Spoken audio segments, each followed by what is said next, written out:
Hello and welcome to an all-new episode of Anime Brain Freeze. We are your anime gourmand hosts. I am John. And I'm CC. And when there's just too much cool anime to watch, we've got you covered. Today, John will kick off things by talking about the newest entry in the Index franchise, aka the new season of a certain scientific railgun. Let's hope this one turned out better than the newest season of Index itself. After that, I will take a look at the cyberpunk adventures of a literal smoking gun in the appropriately titled No Guns Life. And finally, we will wrap things up with one of our favorite long-running series, Food Wars, by discussing its final two seasons, the fourth and fifth plate. Sounds like quite the multi-course anime menu to digest, so maybe don't gulp it down all at once and try to savor it instead. But if you feel up to it, don't pause the pod. We'll be right back.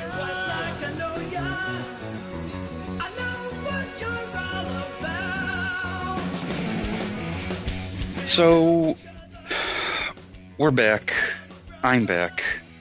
Raildex is back. Oh boy. Index 3 was a mess. We went over that. Seemed like it, yeah. And I'm going to spare you all a long talk about what Raildex is once again, because I believe when I talked about Index 3, I ran down most of what Railgun is as well. The long and short of it is, it starts off as kind of a prequel to Index, and then as the story moves along, it sort of becomes more like a side story because we see the parallels to the quote-unquote main story in Index sort of form between the two series. So that's the TLDR of it, and I'm not going to waste my time, I'm not going to waste your time running down everything that's come before it. Railgun T starts off at the beginning of the Daihase Festival, which is sort of brings me to one of my issues with the series that I'll touch on in a minute. Good start.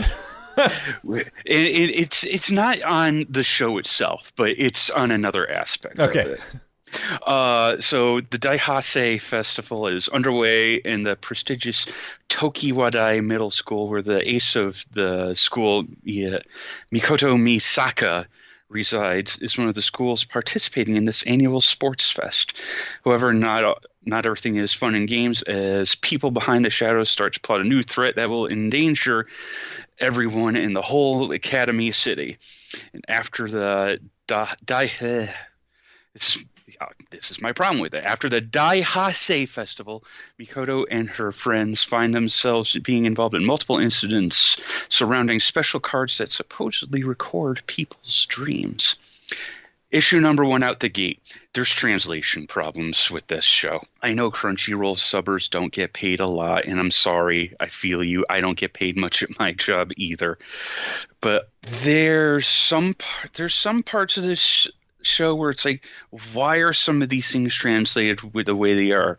Why are some of them not? So in Japanese, it's just called the Daihase, which kind of rolls off the tongue better. And I'm not saying to keep that name. Call it, I don't fucking know. I'm pulling this out of my ass right now. The Sports Star Festival. Boom. Easy. Done.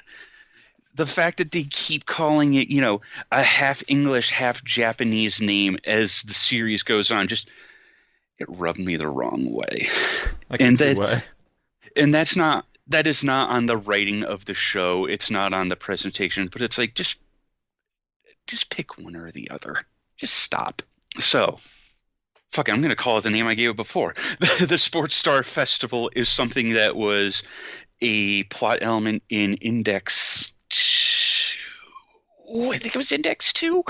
And it's just this big, as the name implies, inter-school sports festival where everyone's there to do their big thing and show off, who in this city of nerds is the most athletically capable, because let's be real, that's what Academy City is. And there's some real weird shit going on where one of the characters, Saten, is big into the rumor mill and the urban legends that surround Academy City, and she catches wind of this weird thing called shadow metal. Love it. Basically. Listening to it all the time. Nobody knows what the hell that is. And when Satan sort of goes on to her own investigation, it turns into some weird shenanigans, but it ultimately turns out to be nothing. Or does it? And a lot of this plot revolves around a character who we saw very briefly in Railgun X, Railgun S. This is the problem with putting just a single letter after your show's name.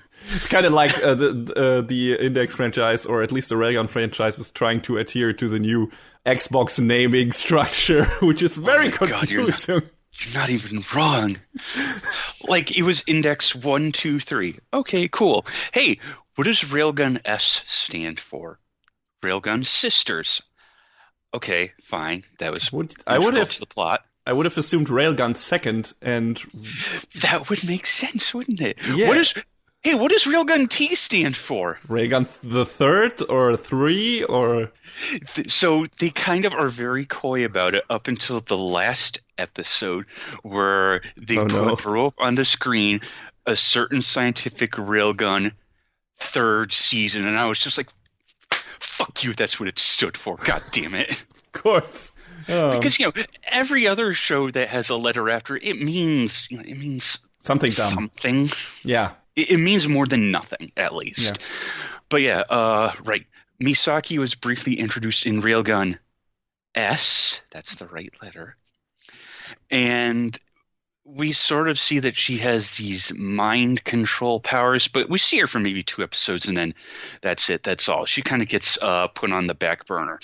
Well, in the first half of Railgun T, it turns out that, hey, so there's this weird shit going on with her mind control powers where someone else is trying to where there's this scientist dude who's trying to use them for his own gain, and he comes along, and Misaki has her own big problems, because he comes across as very haughty, very princess-like, kind of half a step short of, having the hand up to the mouth with the ho-ho-ho laugh.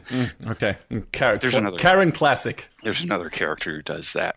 So don't worry. The bases are covered.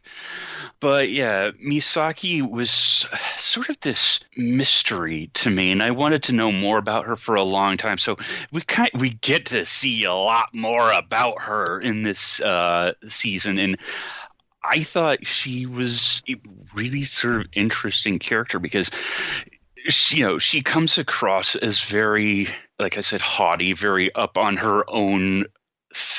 herself, but she's not sort of doing things without a purpose. We see that, there is an end to her means. And at one point when she erases the memory of all of Mikoto's friends, and that comes across as, yo, bitch, what the fuck did you do to my friends?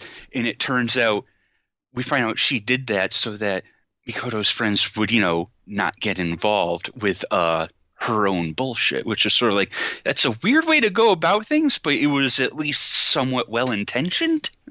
I guess. But also it took the control out of their hands, which is kind of, I don't know, a bit backwards, or, maybe leave it up to them to get involved or not. Yeah.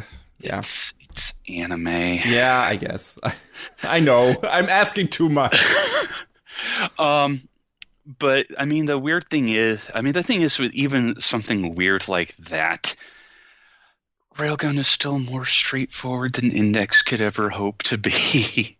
That's a good thing. So, yes, it's not bending over backwards to be strange the way Railgun is, because to be Index, Jesus. So, it's doing its own thing in its own weird ways, but it's not being stupid to be stupid, because with Index, I talked about this at length. It has even a weirder pseudo-religio science magic that doesn't really quite add up.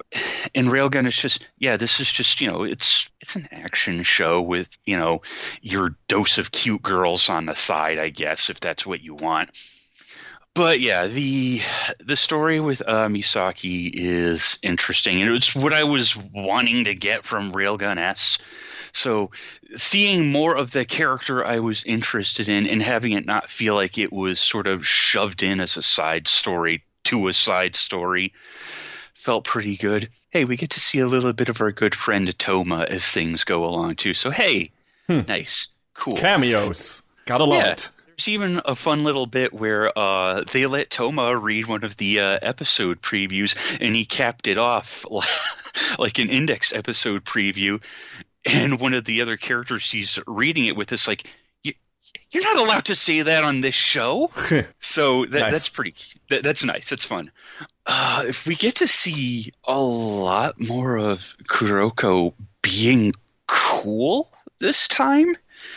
And I way back when the show was airing, I linked you a pretty awesome clip of a fight between her and one of the other characters where they're trying to play 4D chess against one another, and instead of teleporting out of the way to play into this other girl's hands, Kuroko takes a knife to the hand and just says, "Fuck you! I'm gonna just kick you in the face." Yeah, that was a great scene. Yeah, it was like really good.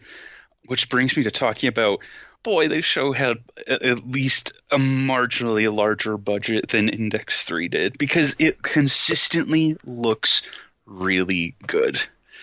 And I don't know if that's, because the Railgun was always directed by someone else, namely Tatsuyuki Nagai, who's worked on a fair share of Gundam stuff, 00 Age, Iron Blood. So I guess... He knows his way around action. Yeah, he knows his way around action and how to keep the story from turning into a fucking train wreck, because this didn't feel like 40 episodes shoved into 20 the way Index 3 did. And I hate that that's the goddamn barometer we're going off of, because Index up to that point was fine, and then 3 came along and just... He is everything. It just shat the bed. Because... a mutual friend of ours brought up the point that it seemed like they cared a lot more about Railgun to begin with, and yeah. I mean, they had more writers on anyway. They had like 4 people writing it, and one whose name I believe will come up again later in this show. So. Also, the same studio, JC Staff, which JC Staff, man, there are times where they put in the work, and then there's times where they call in like the second, third, and fourth string team. This was, I feel like it was probably between the first and second string team, because as you go along, you see there's some moments where it's a little rough, but all in all, the production on this show is fine. It works out. It doesn't really go too far off the rails. And I would say it always comes down to the direction, because something like Food Wars, we're going to talk about later, it's also not like, I would say, in terms of actual animation, handled by maybe the best JC Staff has to offer, but the art direction and the actual direction of the show is pretty damn strong, so it manages to compensate for a lot of those animation shortcomings. So, it always depends on who you get to do what show and if they actually know what they're fucking doing. And it seems like for Railgun, they got the right guys. Yeah. Well, I guess as is the motto of this year, it is what it is. But, every studio is going to have their ups and downs. Some obviously have more than others. But, so after the whole dealing with Misaki and her mental powers getting manipulated for the best, for the worst of things, and basically what turns out to be a rescue mission for a friend of hers, we sort of come across this subplot where Kuroko meets up with this kid who's a precog named Shae, and he uses a Polaroid camera to take pictures of these precognitions, and he posts photos of these precognitions to this app online. And when Kuroko and the other members of Judgment happen across this, and Kuroko finds that she's able to, keep these precognitions from coming true, she's approached by Shia and says, wow, I thought, all of these futures were absolute and they work together, and they had this, great character moment between the two of them. And it's like character development for Kuroko, because up to this point, she's been a pretty one-note character. She can teleport around, and, the whole One-sama sort of thing going on that she's got. I posed with my arms around me because we don't have cameras to convey that. Which brings me to the next translation foible that's really weird. They chose to translate One-sama as sissy. Oh boy. I mean, it didn't bug me a lot. It bugged someone we know. Yes, the same mutual friend I talked about before. I mean, I didn't feel like it was the wrong choice, but I also felt like maybe there's other ways you could have chosen to translate that didn't seem so odd. It sounds really weird, yeah. I mean, that's not nobody would use that word. No. Name one person that would use the word sissy when talking to about a friend they're really smitten with. Like, that sounds so fucking out there. Like, do you even English? And I say that as a German guy. So, yeah. And I mean, the problem is there's no real direct way to translate a phrase. Yeah, that's why you have to think around them. You do, for most of these, things like One-san, Oni-chan, whatever, Aniki, you can't really use, there are not necessarily, maybe bro or something like that, or sis in certain cases, but sometimes you just have to use the name of the people, the names of the people that they're talking to. Like, give them nicknames or something, abbreviate their names if they want to show affection between those two characters. Like, let her call her, what's her real name? Mikasa? Mikoto. Call her Mimi or something, or Miko or something like that. Like, shorten her name. Do something like that. It makes more sense than using fucking sissy, which is, what the hell is that? Yeah, and I mean... Oh, right. I forgot about the other translation thing. They were real fixated on the title card for the show about calling it a certain magical railgun for a few episodes. And it's like, guys, it's not the name of the show. I hate to break it to you. Hey, one can get confused. I mean, that universe encompasses 3 different series at this point. Yeah, it does. 2 of this on the scientific side and 1 on the magical side, so maybe the translator weren't happy with that and wanted to give Railgun a bit more on the magical edge. I mean, there's some weird magic science kind of going on later in this season with an arc called the Dream Ranker, where there are these playing cards that they refer to as Indian poker, where the cards are infused with the memories of other people, and if you fall asleep with one of the cards on your head, you'll be imbued with the skills that are etched into that card. And okay. Only in your dreams, or only in your dreams? Well, yeah, and it's a little out there.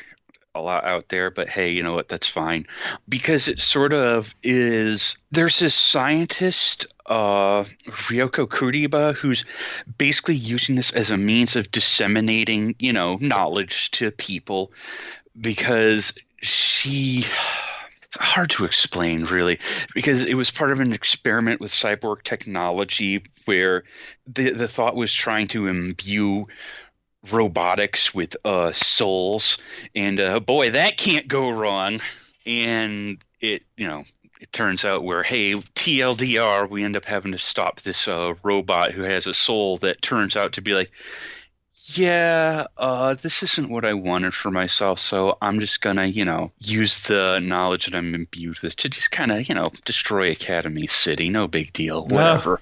Sure. Makes sense. But there's this other angle to it where it's like, what happens to the soul when someone dies, blah, blah, blue, like I said, pseudoscience. But, I'm not doing it justice here, mostly because I don't want to spend an hour and a half talking about it like I did with Index. But, they make it work out in the context of the story, and it's fine. It is what it is. I will say, though, that after Index 3, boy, this was a breath of fresh air. I can imagine. Production-wise alone. Production, yes, just on the production, and you didn't have to think too hard about the story. It was, again, easier to follow. It didn't feel like it was going 150 miles an hour every episode because, again, oh my God, it didn't need to. They didn't need to cram 4 stories into 2 seasons. It was like 2 big stories and then a couple smaller side stories that, helped balance everything out. There's a small side story in there where Satan runs across one of the girls from Item, a kind of sort of not terrorist group that is a thing more prevalently in Index 3, where they run across this girl who can snipe people with mind bullets. You may insert your Tenacious D reference here. And Satan runs across Frenda from Item. And, they sort of hit it off, and they have this weird offbeat friendship where they bond over curry. And one day, why not? Yeah, and they go back and forth in text messages and getting to know each other. And then one day, Frenda just stops texting her back, and that's the point in Index where Mugino offed Frenda. Oh, wow, okay, that sucks. And you as the viewer realize that, and you're like, oh no. I mean, is there like a payoff to that later in the show, or is it just like, weird, not responding anymore? That's the end of the story, and it's like, oh God, because Satan doesn't know that, but having the knowledge from Index, you the viewer, the reader, know that, and it's like, oh, that's kind of sad. Yeah, that's wow. Okay. That's kind of mean, but also well done, I guess, if you consume all of the stuff, right? Yeah, so there's no... I guess there doesn't need to be closure for Satan because she doesn't know. Why should she know? Yeah. So, they make it work out like that pretty well. So, and if you know the story, you know what happens, and it's like, oh, okay, you get that. But yeah, fuck. They might as well just be the same franchise at this point. I mean, they are, but they're not. Railgun T, the long and short of it was really good. It was, again, a breath of fresh air, and it was a fun watch, and it was neat to see, going back to the science side to get some of the details that I wanted that we hadn't gotten before, and some of the side stuff that plays into the main story as well, because we see little bits of interplay as the story goes along, but, seeing some of the close ends come in that we hadn't gotten in Index was pretty cool. So the problem with it is, you can watch and enjoy Railgun on its own, and you can also watch and enjoy Index on its own. But the problem is one is kind of required viewing for the other at this point. Yeah, kind of like the Marvel movies. It's like, hey, you can enjoy them on like a one-by-one basis or as singular movies, but it enhances the experience to watch all of them. And also, if by the point you get to Avengers Endgame or something like that, you're like, why would you watch that if you haven't watched the other movies? You will have no idea what the fuck is going on here. So. Oh man, bro, I'm gonna go watch Infinity War. What are these stones, man? Yeah. That's like, a quick side note was a bunch of the people I work with, we went and saw Infinity War, and I the only Marvel movie I had watched up to that point was Iron Man, and I was like, I got homework. Yeah, so absolutely. I didn't watch everything, but I watched like 5 or 6 movies. I watched like the essentials. So when I went in to watch Infinity War, I was able to point at the screen and be like, haha, I know that thing. The feeling of superiority. You are a more well-knowledge nerd. Like that, I will always go back to that episode of Red Letter Media. I saw it and I clapped. Yeah. But yeah, no, Railgun T it was a lot of fun. It gave me a lot of what I was looking for from the previous series, and it was, again, a lot better produced the story was not a jumbled, hyper sped up mess. If you've watched everything else up to this point, I'm sure you're probably going to watch this too. So I don't know how to recommend this if you're not already in there. So, if you're already up to this point, yeah, it's an enjoyable watch. If you're not, yeah, it's an enjoyable watch, asterisk. Could one only watch the Railgun side of things and get enough out of it? Or would you say Railgun alone doesn't do the trick at this point? Yeah, you could. I mean, yeah. You could enjoy the science side without the bits of magic side, but when the bits of the magic side start to sort of seep in and you have questions, I mean, I guess you could read a summary or something without having to watch the magic side. But yeah, Railgun T, good time. I was at the beginning not sure I would stick with it, and I ended up sticking it out, and I liked it. If you want to watch it, it's on Funimation, Crunchyroll, Verve, 2B TV, and yeah, have yourself a watch with an electric charged girl with railgun powers and have a good time.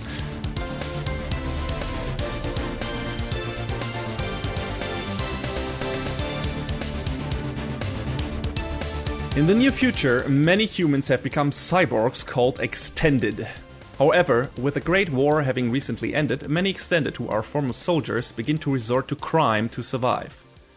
Juzo Inui is a resolver, an extended mercenary who specializes in solving problems caused by other extended. His life is turned upside down when a renegade extended breaks into his office, pleading for him to protect a young boy named Tetsuro Arahabaki.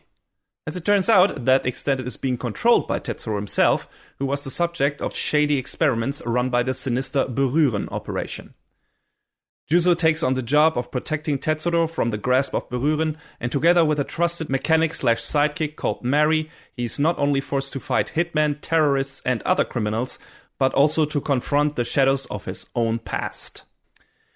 No Gun's life is based on a manga by Tasuku Karasuma, which started in 2014, is still running and currently counts 11 volumes.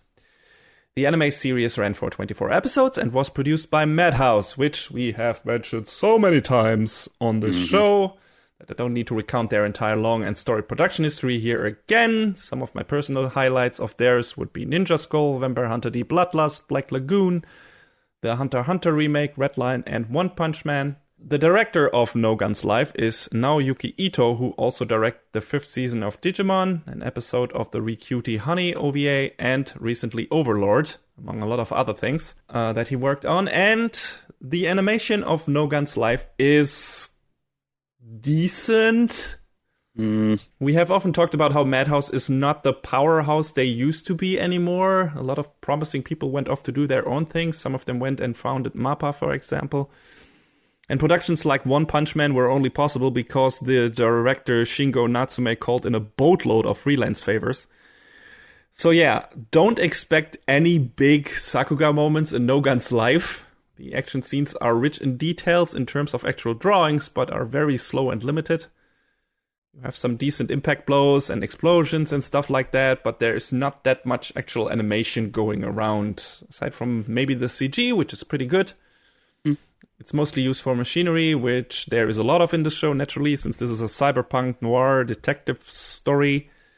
And speaking of the noir atmosphere, despite its limited animation, the art in the show actually manages to convey that very well. We've got a lot of dimly lit streets, corridors, and offices, sometimes partially illuminated by neon billboards and stuff like that.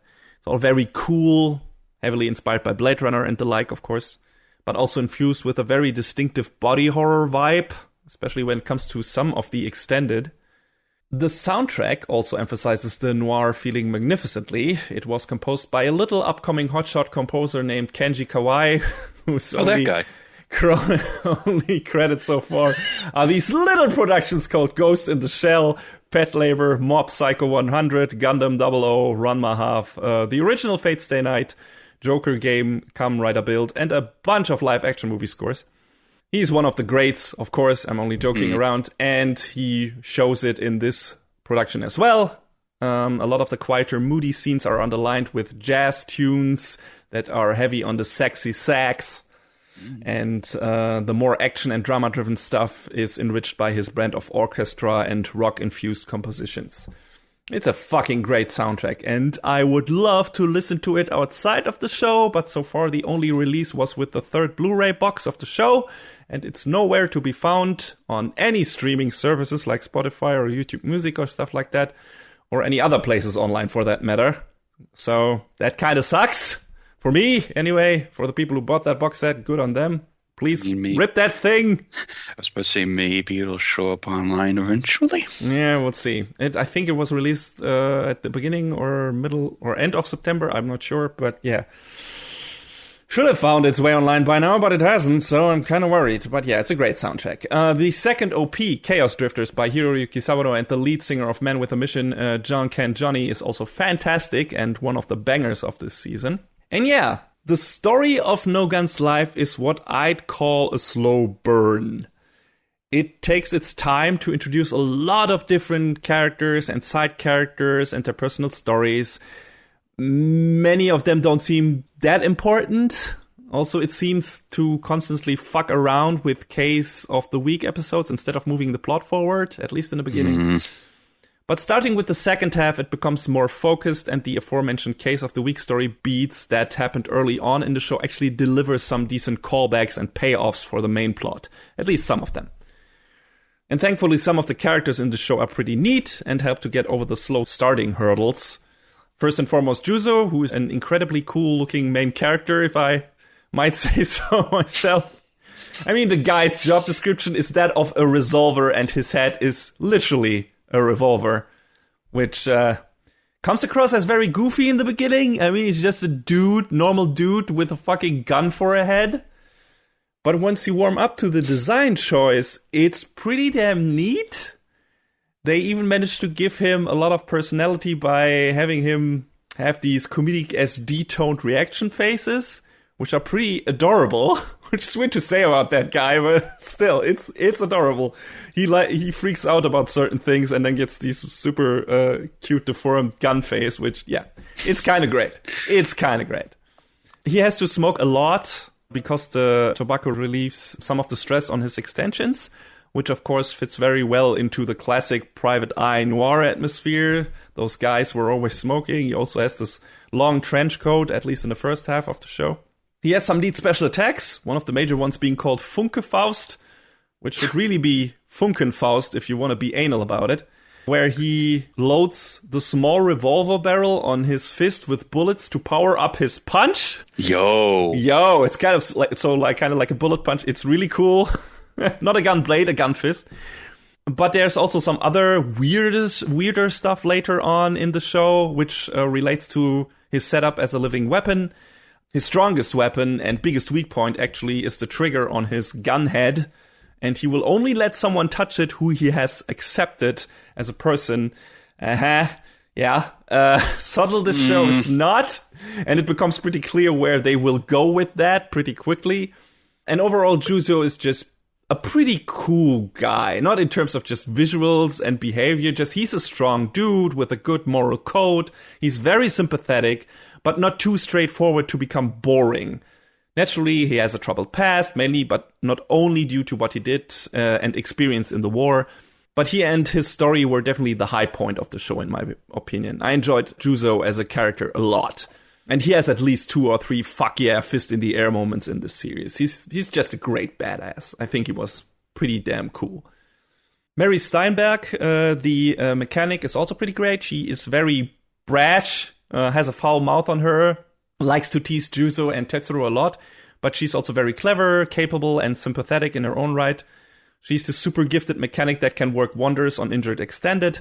Although, in the later episodes, she gets shot in the foot and needs to see a doctor because, according to Juzo, she doesn't know how to fix a flesh wound. Like, what?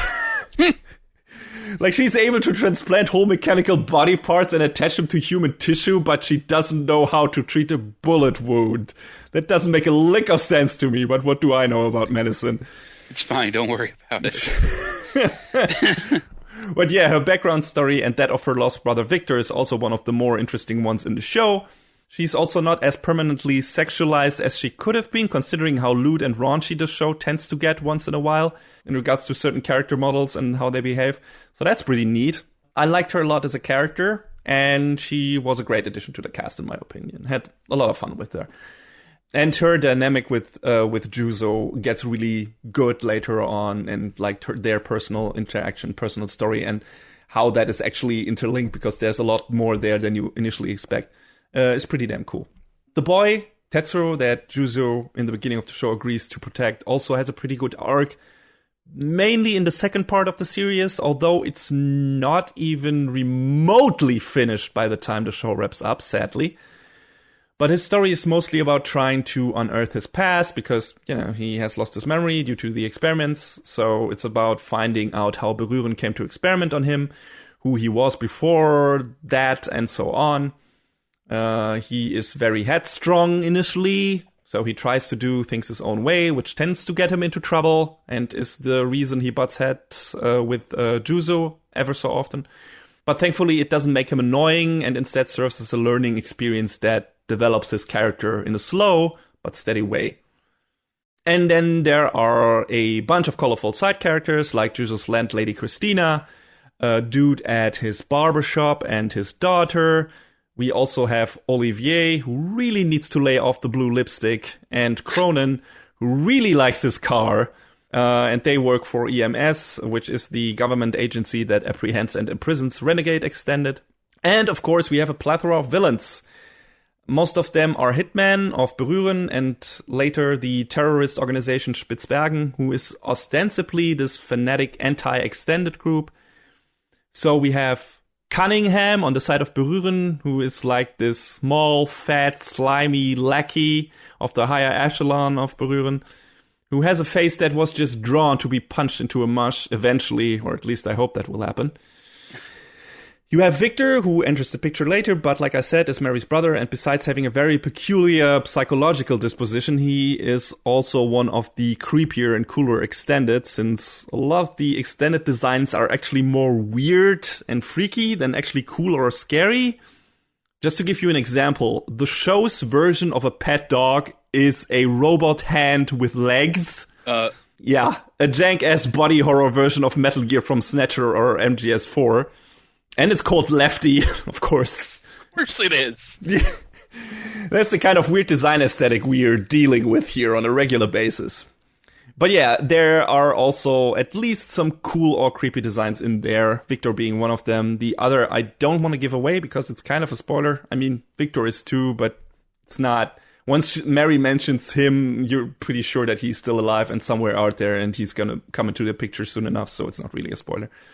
And then there are Pepper and Seven, which are basically the mirror to Juzo and his two buddies.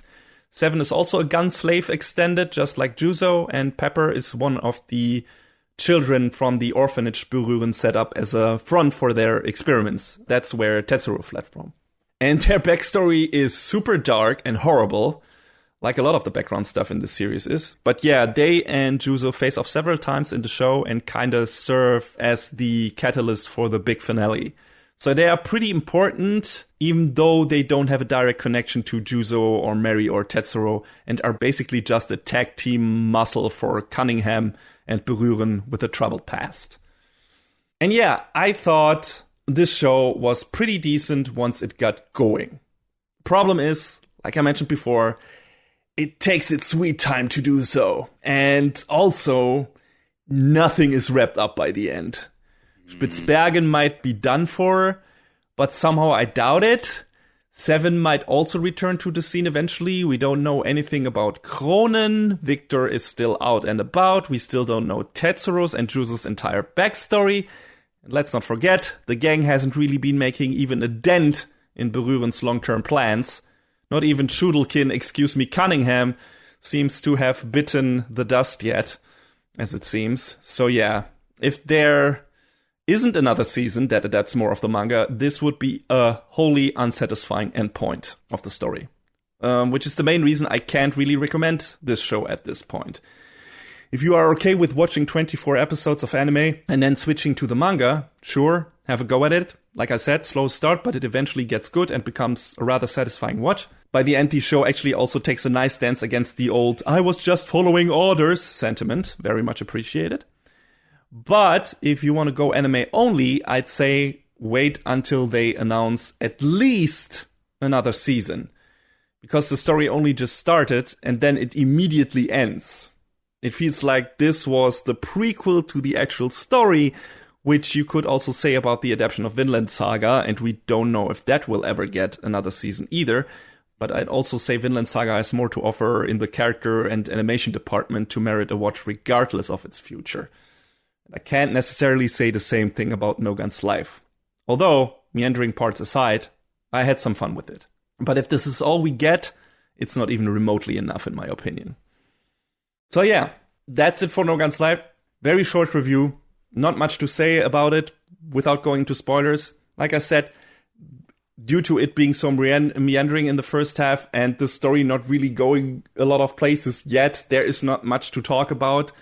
There is some interesting character development for Juzo, for Mary, partially for Tetsuro, but that's kind of it. Maybe a bit for Pepper and Seven. Very, very little stuff at the end there, in the last 2 episodes. But aside from that, there's not much to talk about this show. It's like it's a Monster of the Week show for its first half, kinda, or Case of the Week, and then it kinda gets into the plot ever so slowly. But aside from that, it's just a pretty decent science fiction, cyberpunk action show with some cool characters in there, mainly Juzo, who's just a fucking cool guy.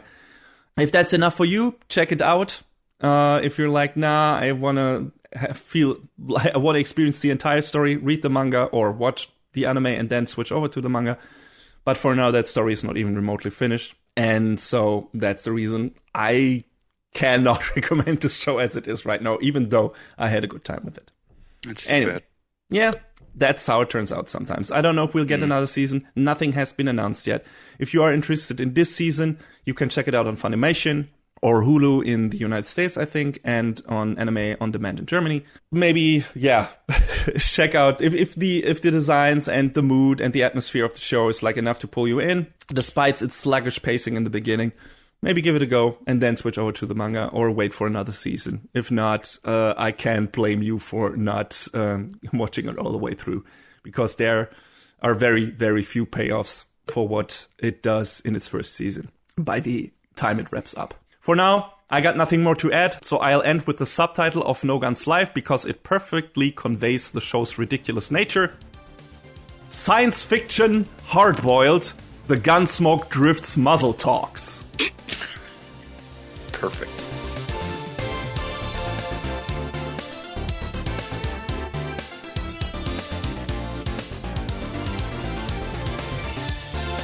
So, here we are at the end of things. It's the last review of the episode, and it's, I presume, one of the last times we'll talk about food wars. Unless there comes a movie on OVA around, yeah, probably. I mean, there was an epilogue manga, I think, called Les Deserts. So, well, they partially, we'll get to that, but they partially already put that into the show. So it kind of just picks up exactly where we left off at the end of season 3, part 2 with the team Shokugeki. Yeah, it's been a minute since we talked about it because, you know, things happened. COVID happened. Hi. Hello. Hi. But yes, this is season 4 will be the conclusion to that between the Totsuki rebel students going up against. They're fighting the system, man. They're fighting Central. We don't want to be part of what you got going on. We want to do our own thing, man. Fuck you, shitty Erina's dad. But yes, this all culminates in a big ol' Shokugeki up against the rest of the Elite 10 Council. Yes, a team Shokugeki, which was kind of the interesting new aspect of the whole tournament they were doing, or, you know, the finale of that, which is like, hey, you got a couple of cooks cooking against another couple of cooks, basically doing the cook-off, and not just one-on-one matches. I still kind of take issue with the fact that this should have been called The Third Plate Part 3. I guess, yeah. It's kind of weird that they split it up there and then decided, well, now it's the fourth and not part 3. It's why not call part 2 fourth plate then? It was a bit weird.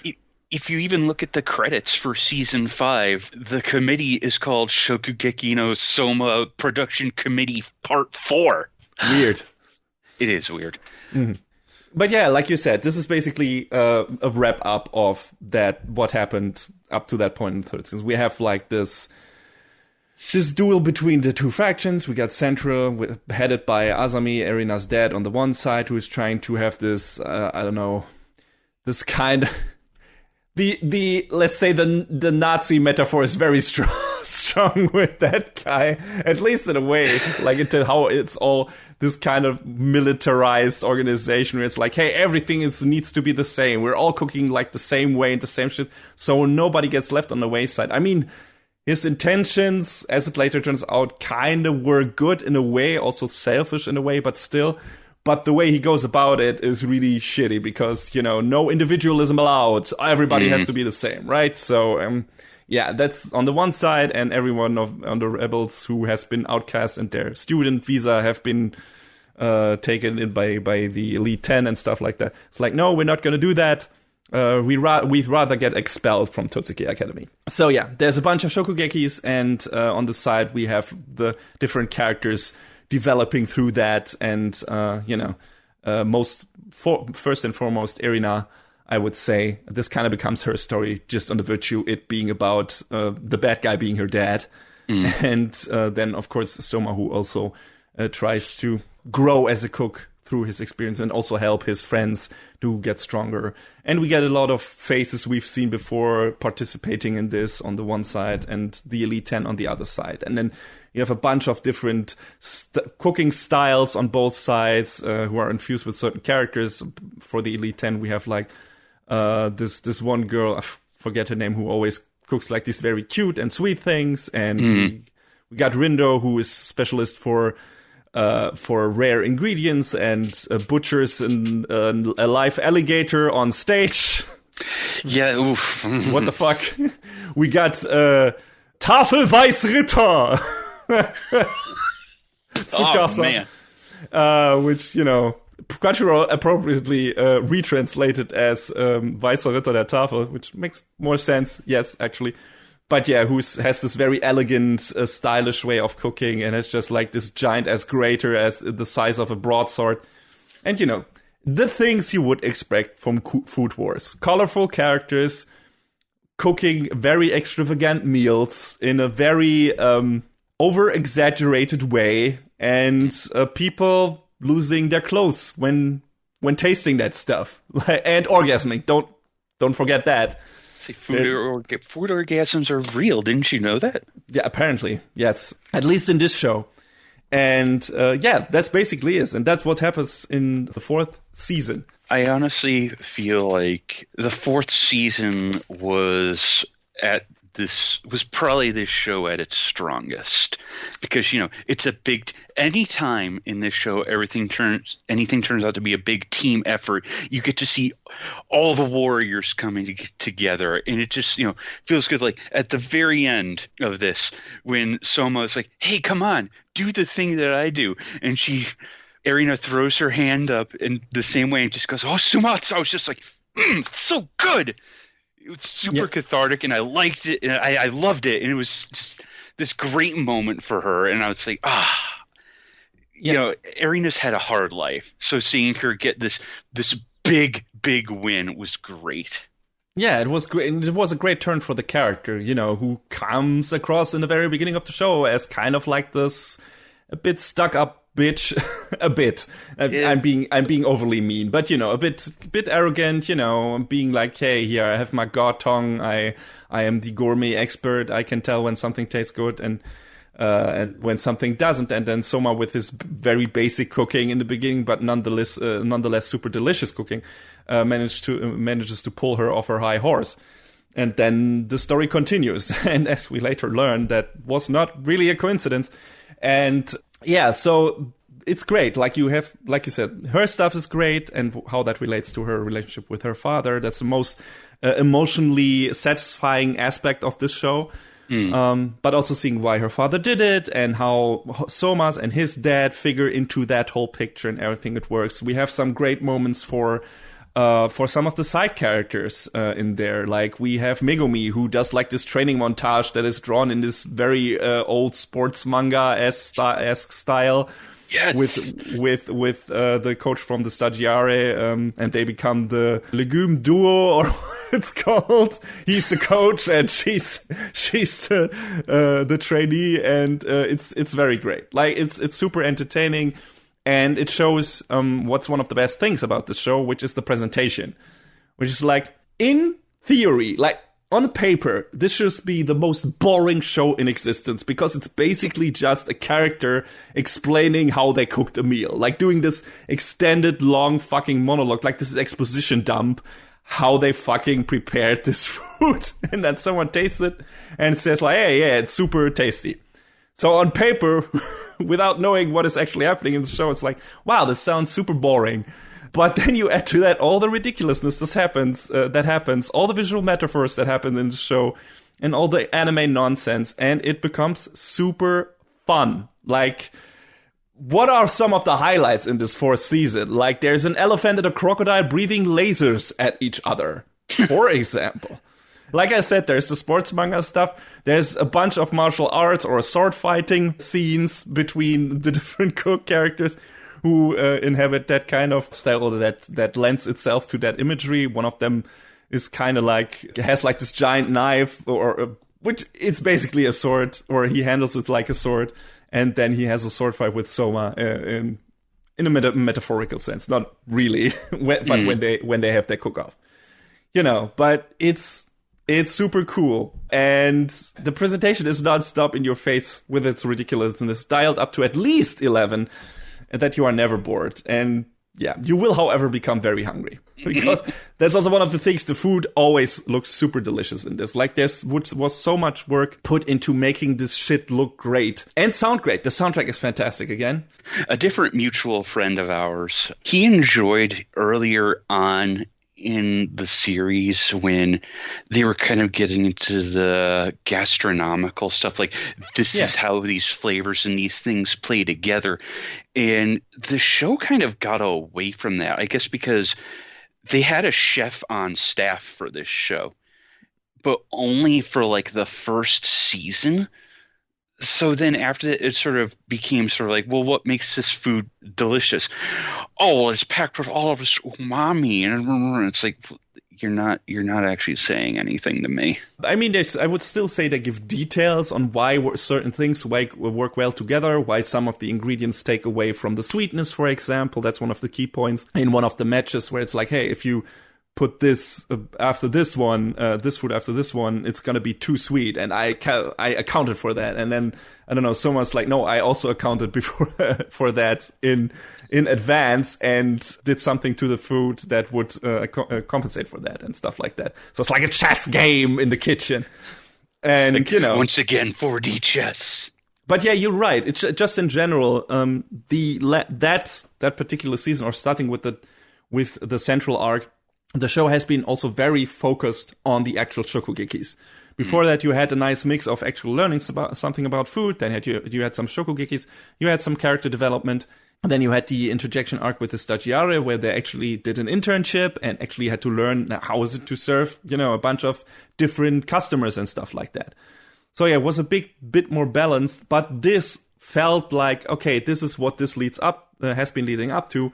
So now this is all dramatic finale, Shokugeki everywhere, and we have like this plethora of face-offs of these great cooks, so we don't need to go into the rest anymore, and it's only about the characters finishing up their arcs in a way. And that's what it felt like. You're right, there's something left by the wayside in terms of what the show did before, but I didn't miss it too much, at least not in this season. Yeah. How did you feel about it yourself? Yeah, I mean, you're right about that. I didn't think about it in the moment, but then when you brought it up, I sort of had that. I can see it. If we're going to keep food analogies, I had that fridge moment where I was like, oh, yeah, he's right. But season 4, though, the way everything came together in the end really well, and we get these satisfying conclusions to all of these character arcs that I thought was really great and left me with, big dumbass smile on my face at the end of Same things. for me. We'll get back to that. But let's return to the actual food for a moment, which is the reason, also the presentation itself. I don't think this would ever work as a manga for me, like this whole show. Like the music, the voice acting, the sound effects, all of that, the artwork, the colors improve the presentation so much. Yeah. I can't possibly, like the food can't possibly look as shiny and delicious in black and white, in my opinion. That wouldn't, this show, I don't think I could. It's one of those shows where it's like I can't even imagine enjoying that as much if I only read it as a manga instead of watching it as an anime. Like all the different presentation qualities that are inherent to anime enhance this experience so much. Unless this manga got a lot of color pages. Yeah, which rarely happens, I think. So I don't know. But yeah, maybe. I also like what different things they try to do with the actual Shokugekis in this. First of all, the team aspect of it, then different strategies infused into, the different battles. Like Arena's strategy is to at least wear down the Elite 10 if they can't beat them directly, which also seems to work in a way. Some contestants actually work together, which I hope would happen, since the design of the team Shokugeki enables them to do that, and it mixes things up. It makes it interesting. We didn't really have that before. And the soundtrack by Tatsuya Kato is fantastic. Again, emphasizes really the heroic moments. And I really like the different themes of the characters and how they are used in this. So, yeah, presentation-wise, again, this show is this is the best, in my opinion, just in terms of artwork, in terms of voice acting, in terms of music, in terms of everything that JC's staff has to offer, albeit not actually being that super elaborately animated and full of Sakuga moments. But there are different kinds of Sakuga. Like, in terms of how this is presentation, how the clothes fly off the people and everything, and how the deliciousness of the food is emphasized and conveyed. That all works in terms of how the animation does it. So I liked it. And then you add to that all the different little side jokes, the visual side jokes that are in the show, which are a plethora of. Yeah. I think there's one scene in that sword fighting thing where Soma picks up a buster sword, during that metaphorical sword fight with Saito I mentioned before. Pretty sure one of the other characters was also cosplaying as Cloud in there, probably Ryo. Oh, man, I don't remember. I think so. I picked that out. That was like, ha! Okay, I see what you did there, show. And yeah, I love it. Also, like I said, a lot of different side characters have cool moments, like the Aldini brothers. Mikasa turned out to be quite the MVP by supplying the gang with image mock training, which was pretty cool. And, there's a later part after Megumi lost in another match. Erina takes sweet revenge for her by even naming her dish after Megumi and then winning with that. It's great. I thought that was super satisfying. He's like, yeah, you go. Show them what's what. And yeah, there's so many cool moments in this show that made me just smile or laugh out loud. Like when Azami going full Rugal by becoming a judge and then introducing Vice and Mature as his lackeys. Basically, yeah. Yes, it is that. Oh my god, I didn't even think of that until now. And of course, it all culminates in this giant ass orgy of disrobing through the way of Asami's skill, which is gifting, which is basically when something tastes so good that he would disrobe, all the other people in his vicinity have to disrobe as well, have to lose their clothes as well. And it's as ridiculous as you imagine it to be, and it's also fantastic. And for some reason, it's super satisfying to see that. Not in a satisfying, lots of nude people, but also, yeah, this is great. This is like an explosion at the end of a very engaging fight. It's not actual fire. It's clothes flying off people. This is how Food Wars works, people. It's just ridiculous. And I really liked it. And yeah, I think the center relationship between Erina and Soma, and of course Erina and her dad, was done really well, and how that was developed. And I like that, basically Soma taunts Erina to surpass his dish because it's the only way to win, in the final round. He's like, we can't do this if we just try to each like do a good meal, I have to do my specialty, the best thing I can do, and then you try to surpass me. Because that's the only way that we can win. Otherwise, we can't beat the first and second seed of the Elite 10. That's not possible. And it's like, yeah, you're right. And she does it. It's great. It's fucking great. So, like you said, this is, by the end of season 4, it felt like, hey, this is the perfect ending point of this story. Right. Everything that we've seen so far has been kind of building up to this. All these character arcs have been brought to a satisfying conclusion. And even though it kind of makes Erina the main character by the end of the story instead of Soma, even though he became the first seed of the Elite 10 and she became the director, but still, she's becomes kind of the main character in the last part. I didn't think the story would get a better, more satisfying ending than this would have been. And I think I was right. I agree. Mm-hmm. And I heard from several people, like even this one guy I work with who had been reading the manga. He was like, yeah, the ending's not great. And I was like, well, I'll see for myself. And after watching the 5th season, Not only that, John, they made it worse. Made it worse. It's worse than in the manga in a way. Because, okay, let's start this. Okay, the 4th season was great. The 4th season was fun. It ended on a really good note, and would have been super satisfied and happy and lucky to exit the show this way. Yes, it's not really like the school year is not over. We don't have a resolution to the hinted at romance between Soma and Erina, which, was the main focal point. But, that's something I can live with. It's like, yeah, they probably will end up with each other eventually, but it doesn't really matter. Like, this is... we have seen what they mean to each other in this final arc of this, or in this central arc, right? This is what this will lead to. I know that. I don't need to see the rest. I'm fine with how this wrapped up. I think the story between Erina and her dad was really well done, and how that related to Soma's dad and everything. Everything in this, the entire central arc was great. All right. That's a good way to end this arc. And as it turns out, the mangaka agrees with me, because as I've been reading up on this 5th season that we're going to talk about now, he actually wanted to end the manga after the central arc. And boy, does that fucking show. Why didn't he then?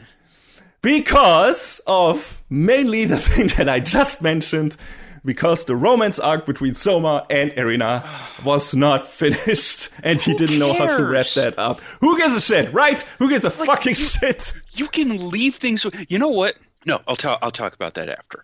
But all right. Okay, let's start with the 5th season, because we have some thoughts about this, apparently. The 5th plate is a fucking mess. It starts off fine enough with like a short start-off episode where basically what are now the new Elite 10 have to fight against all the other cooks in Totsuki on the beach, like to get more customers than everyone else. It's like, hey, Food Wars is back, although I watched both seasons right next to each other, so for me it wasn't like, hey, okay. It was a nice breather, more than something to get reacquainted with the characters. And yeah, then it goes right into another tournament arc, which here we have basically the first problem. Having such a long Shokugeki-focused arc before this, and then immediately going into another one, is a really bad idea. Yeah. We had a giant tournament arc in the 2nd season, or at the end of the 1st. I'm not sure. I'm mixing up my things. But after that, we got the Stagiari arc, which broke up all that and gave us a nice breather, showed us something really different. And then we introduced the Elite 10. And then after, a short intermission with the summer or spring festival stuff, we got to the central arc. So there was a really good way to do things and structure things to not let it get boring. Right. Doing a giant-ass tournament arc and then really going into another one is not a good idea. It would be like if Dragon Ball went from Budokai Tenkaichi, straight to the next one. What? Huh? Yeah. No, Dragon Ball did it better, most definitely. You need a breather. We can't have the constant one-on-one fighting and everything, even though, it was a team Shokugeki before, and now, again, it's more one-on-one fights. But still, apparently, the anime skipped an entire arc from the manga, which was between the central arc and this blue arc, the final arc of the manga. I don't know what's actually in there, but it sounds like it would be, it might have been something, again, like the Saggiari or something, a different kind of story and not, again, a tournament, which I would have appreciated. So we get that, but that's not the only problem. The other problem is the new antagonist or antagonists that are introduced. The first one being kinda Soma's metaphorical brother, and as it later turns out, Irina's real half-brother, Asahi Saiba, I think is his name. Is that his name? Yeah. Well, that's his adopted name. Yeah, right. So, who is like this dude who was basically pulled out of an orphanage by Soma's dad when he traveled the world to learn about cooking, and then left him to return to his family, and now Asahi has a grudge, blah, blah, blah, and wants to become the strongest cook in the world. And to become the strongest cook in the world because of something Soma's dad said to him, he thinks he needs Erina as his wife, which is also kind of pretty stupid right from the get-go. Kind of creepy! That too. But yeah, that's how it starts. He's like, hey, kind of proposing to Erina, and also we're going to meet up all at this giant-ass tournament the World Gourmet organization is holding, where different cooks have to battle it out and then become the best chef in the world, kind of, which is like, recognized by the World Gourmet organization. And that's, after the first episode, we immediately pretty much launch into that. And an entirely new faction of villains is introduced, which is noir, which are these kind of underworld cooks or criminals, basically. They at least seem to employ poachers, and one of them kidnaps the younger of the Aldini brothers, and they look like supervillains, at least some of them. And they have like these special cooking equipment. One lady even uses a fucking chainsaw to carve and season her meat. Like if the show wasn't already anime enough for you before, it definitely is now. You know what? To be fair though, that's pretty fucking metal. It is kind of metal. I like that. Like, in general, I like the idea of noir. I thought, like, hey, this is pretty cool. Like, going even more crazy, going more anime. We have real, like, after Asami, we, get an independent faction that is much, even more evil, is really evil. Like, they're actual criminals. And they employ these weird-ass fucking instruments to, there's a clown dude and, I don't know, some weird assassin dude with claws on his fingers and shit like that. I like that kind of shit. The problem is, they are so fucking throwaway. We learn nothing about any of the noir guys, really. Maybe one of them, like the woman with the chainsaw thing, because she has some relation to Asahi, but that's basically it. They are so one-note villains. They are kind of super boring and meaningless and pointless, and it's a shame. I expected more from them. I feel like even calling them like Saturday morning cartoon villains is being a little too generous. Yeah, exactly. And it's so weird. I mean, considering what I have read about the manga now, that basically and what is so noticeable without knowing that, the fifth season rushes through the final arc of the manga at a breakneck pace. It skips so much. It goes so fucking fast. The Shokugekis in this fifth season are so quick, they sometimes only take 2 minutes or something. Mm. Like one of Megumi's fights is only 2 minutes long, and I think she loses. It's crazy. And then Asahi is like talking to some of his noir buddies, and he's like, hey, I expect you to stop the other cooks. And then you see like a montage of them losing, which I expect in the manga were probably full-fledged Shokugekis by themselves, and not only like this throwaway montage. Yeah, all of that makes this fifth season feel incredibly ill-conceived and way, way too superficial and way too fast. Like, there's no time to breathe. There's more shit happening, and another Shokugeki, and another Shokugeki. No character development whatsoever. It just moves so fucking fast, and you can't get invested. You can't get fucking invested. The show basically drops all the other characters by the wayside, or some of the fan favorite at least, and basically tries at some point only to focus on Soma, Asahi, and Erina, and that's kind of it. And that's not what the show did before. It was very good at employing all the characters that have come before, again, in a way, and be it only as spectators. But even this, there's not enough time to do that in this season. Not at all. It's like, this should have at least been 24 episodes. John, wouldn't you agree? Yeah, I don't understand this. All right, I guess I do understand. and like budget restraints have got to be there in production schedules, but just the same, it feels like they could have spaced it out across 2 cores like they did, the central arc, and it probably would have been way better for it. And yeah, the characters of Noir are like, all right, I guess you're there. It was kind of fun to hear Kenjiro Suda play a very, very effeminate character with Don Kalma, but that was my takeaway. Yeah, he was one of the more noticeable characters. That's true. But I assume all the other ones that were introduced in the beginning were like, hey, okay, they also have a part to play, and then Asahi steals all their tools, and they never appear again. It's like, what? Yeah, it's like, what are you doing, show? As soon as I put my hands on this tool, I'm an expert with it. Then why do you have everyone else? Answer me that. Yeah, it's really crazy. Like, this tournament feels so fucking rushed. I mean, on the one hand, it's kind of cool that there is no downtime between the matches. On the other hand, we are missing out on some neat character bits and development between all the Shokugekis. And the 4th plate already was battle after battle after battle, in a way. Although that also had more character development than this. So this is absolute overkill. Earlier seasons were definitely much more balanced or mixed it up better. And also one of the other major problems is, character-wise, having Erina, who just spent 2 seasons overcoming all her psychological baggage in regards to her father, immediately thrust into a state of blind competitiveness because of her mom, who turns out to be the actual final antagonist of the show, because she's the boss of the Work Gourmet organization, feels really unnecessary and negates a lot of what made season 3 and 4 feel so rewarding. It makes it feel like this is going to be a weird take. It makes it feel like, oh, maybe Soma shouldn't have been the main character after all. Because they spent so much time on Erina, which that's fine. But they kind of took this after Soma became the top dog at Totsuki. Where does his story go after that? Exactly. Yeah.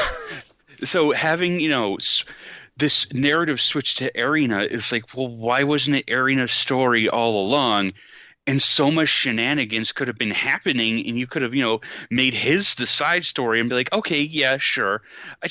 I don't understand why the story was told the way it was toward the end, and it really sort of soured it for me, man. I can understand why. I mean, at the, let's say, in the middle of the 5th season, I was really mad. I was really angry. It's like, what the fuck are you doing? How do you follow up your excellent 3rd and 4th season with that? What is happening? Is this COVID's fault? What the shit? What the fuck? Hasn't 2020 not been bad enough already? What the hell? I don't know if I would say I was mad, but more just confused. Well, I didn't understand. I was confused. I mean, I understand what happened, but it was like, I didn't understand the intention behind it. Why are you so fucking fast with this? And like I said, Irina had great development in the 3rd and 4th season. And having her, they kind of walk her character back. It's like, hey, she kind of overcame these feelings, these insecurities, and feeling like she isn't good enough for her, at least for one of her parents' side. And now they do that again with her mother this time. It's the same story again, only done worse. Like, you have done this much better before. Why do you need to do this again? And also her half-brother wants to marry her! Yeah. Fuck! Well, he doesn't know at this point that he's a half-brother, to be fair. And she doesn't either. They find that out in the last episode of the show, where it's like... And to be fair... That's some fucking Skywalker shit, though. That's true. It is very Skywalker. That is true. That is very true. But still, I thought, like, by the end, I like that the whole Nakiri family ends up under the same roof. I thought that was very nice. I thought that her mother coming back, and, once she actually beats Soma and stuff like that, her mother coming back, her father coming back, then pulling Asahi, who never really had anyone because he was an orphan, because Azami, again, shitty dad, what a surprise. They actually pull him into the family and have him be part of that. And his his fucking buddies from Noir actually shedding tears because he's happy now. That was very cute. It's like, okay, come on, that's nice. Also, you said before, where do they take Soma's character? They actually give us some interesting background on his character, where it's like, hey, we're introducing his mom and shit like that. It's like, here's the actual reason his dad got back to cooking. Here's the actual reason that Soma improved. They extend on that in this season, which is good. The problem is they don't take any time for that. They rush through that as well. And if they've taken like at least a couple of episodes to do a whole mini arc on Soma's background and his family story with his mom and his dad, which is a good story, which could have been very emotional, rewarding. The problem is there's so little time spent on that in this season. It's barely mentioned that once you get to the actual payoff for that, which could have been a really, really good payoff if it had time to breathe, you don't really feel that much about it. It's like, oh, okay, that's how it happened. But if they have taken the actual time to let that simmer and make that connect better to Erina's story, which it does, and how their story, their romantic relationship, where that ends up, it would have been much more satisfying.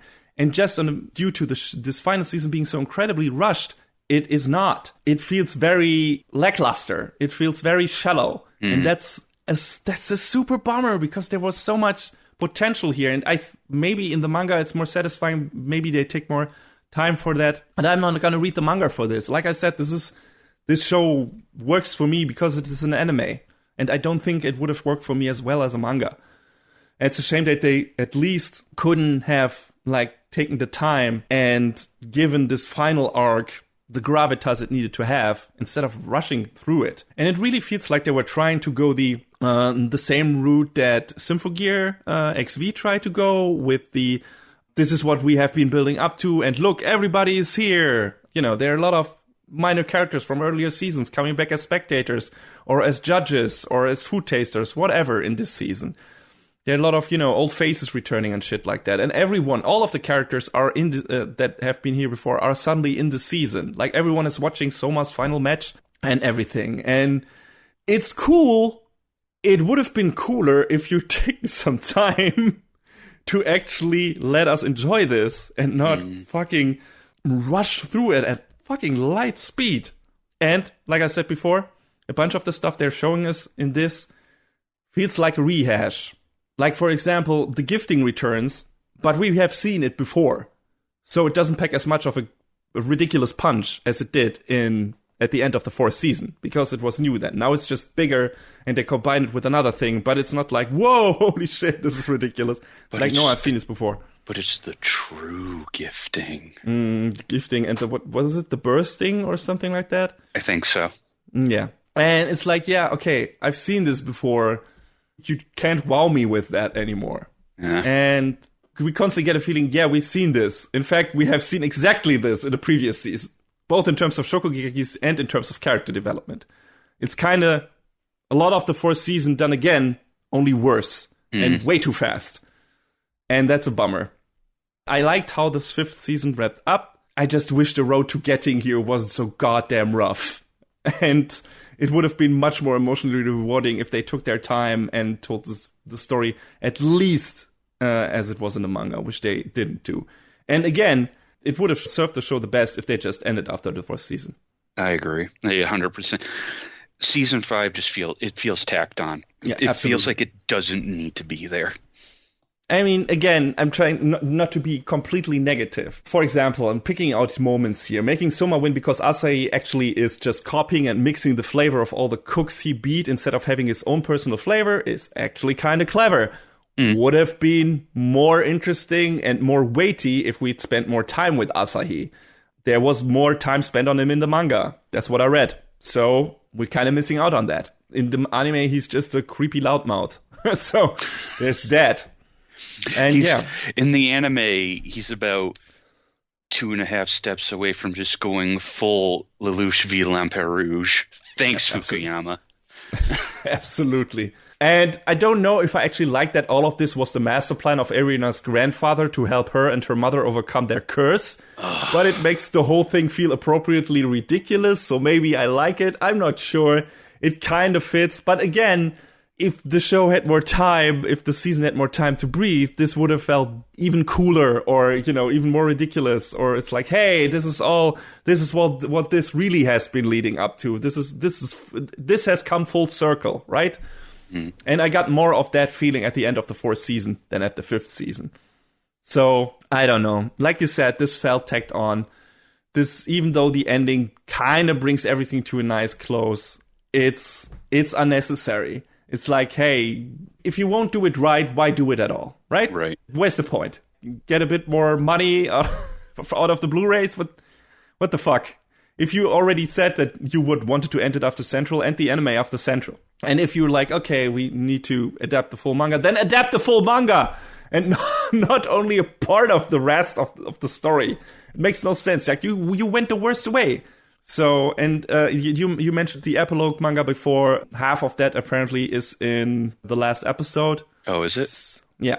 Okay. So they already used that up in a way. I don't think that we will get more out of that. Mm.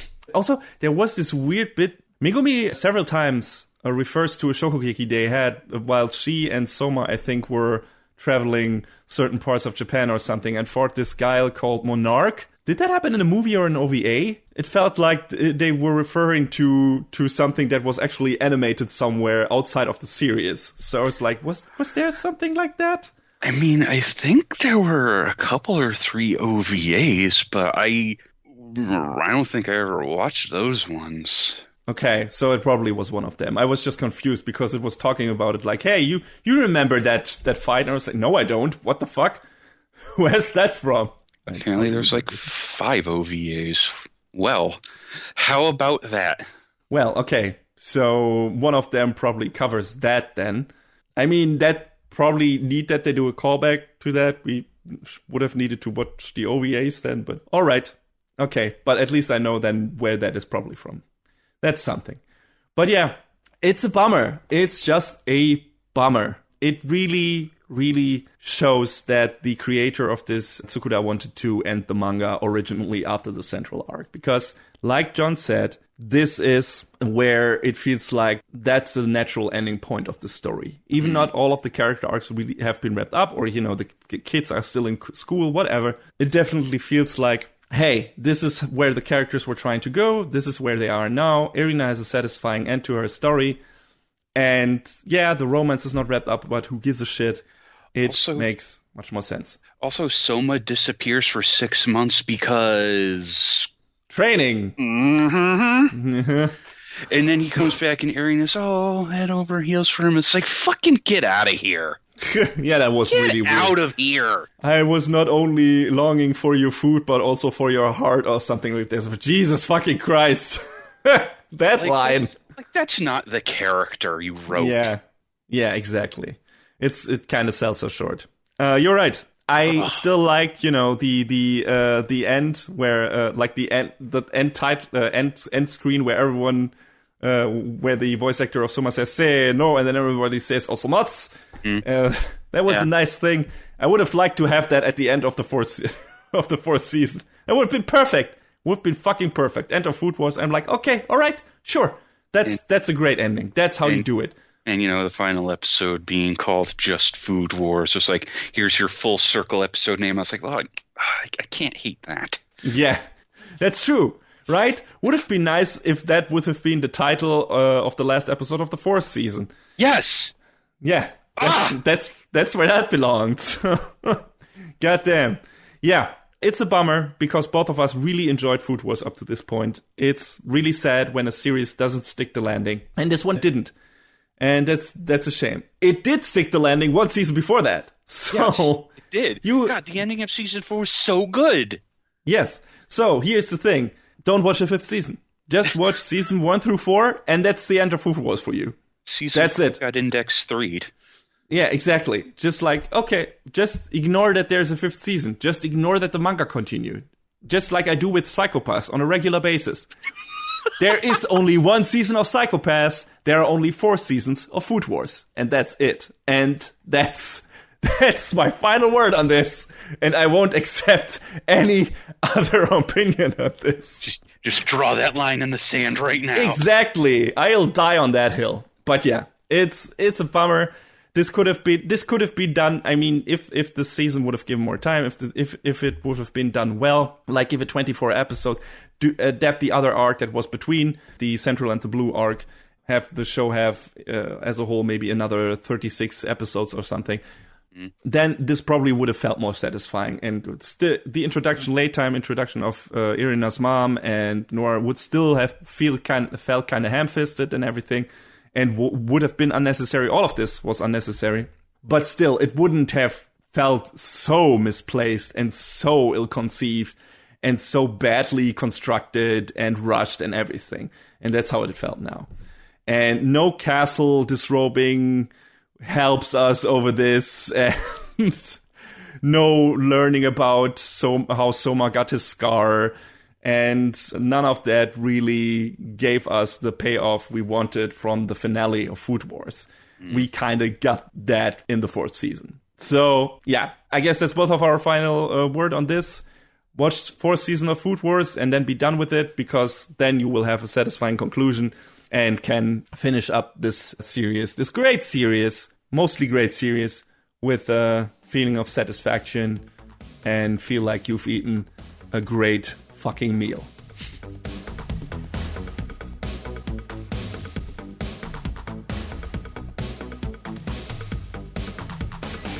And that is a wrap on the 103rd episode of Anime Brain Freeze. All the music in our show is from the Double Dragon Neon soundtrack by the amazing Jake Kaufman. Please go to vrt.bandcamp.com and check out his awesome work. Our show is available on most of the popular podcast services, but it's always worth visiting animebrainfreeze.com for a review index and more. Leave us comments and questions on YouTube, follow us on Twitter at AnyBrainFreeze, or send an email to animebrainfreeze@gmail.com. We would love to read your feedback. Thanks for tuning in, we hope you had a good time, and please join us again on our next episode. Macht's gut. So long, everybody. Next time on Anime Brain Freeze. A conundrum of comedic cons.